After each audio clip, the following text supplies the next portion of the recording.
title of this writing is Mud Wrestling. How many of your interactions are sugar-coated? How many times do you walk on eggshells? Every time you do this, you paste a piece of your soul to the statue of superficiality. Every time we withhold something and stuff it back down, we do a disservice to our humanity and to the humanity of others. We give them and ourselves an inauthentic interaction that benefits no one. You walk away with a handful of air that will compress and get stronger and come back as a Category 5 hurricane. Now, this is not a recommendation to go out and tell someone how it is. That's basically throwing up on someone, which only benefits one party. Many years ago, I heard Dr. Robert Anthony say, "Teach people how to treat you." Perhaps an example would prove helpful.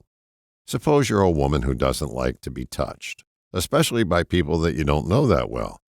You're standing at the copy machine, and your new coworker comes over and greets you with a good morning and puts his arm around your shoulder with a friendly squeeze and then lets go. You tense up, return the greeting, and stuff down your response because you want to be polite. This replicates itself 3 times a week for 3 weeks. Finally, on the 9th time, you shout at the coworker and tell them not to put their arm around you. This is the basic throw-up.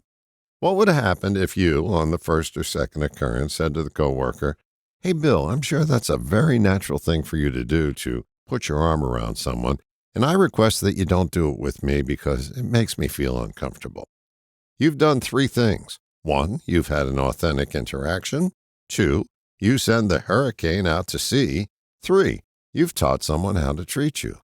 I think we're unwilling to talk about what we want to talk about for fear that the other person will become angry and or go away. So our strategy is to sweep it under the rug. Then everyone ignores the big visible hump in the middle of the room and pretends it's not there. That has the aforementioned consequences. So the snowball you're avoiding becomes an avalanche when allowed to roll off your back. The ancient Chinese sage Lao Tzu said, "Do the difficult things while they're easy, and do the great things while they're small." But if you've ignored that advice, I think you have to get in the mud from time to time for a relationship to deepen or clarify. And you have to be willing to accept the outcome. If you enter the mud with a preconceived notion as to what the result should be, you'll stay muddy. If your outcome is to win, you've missed the purpose of getting into the mud. If you're willing to travel the road the Mudfest leads you to, you'll get to take a shower and feel cleaner than you would have had you never gotten the mud. You get to know someone better after wrestling with them in the mud. Mud wrestling doesn't always lead to bliss, but I believe it gives you a better idea of what your relationship with another is.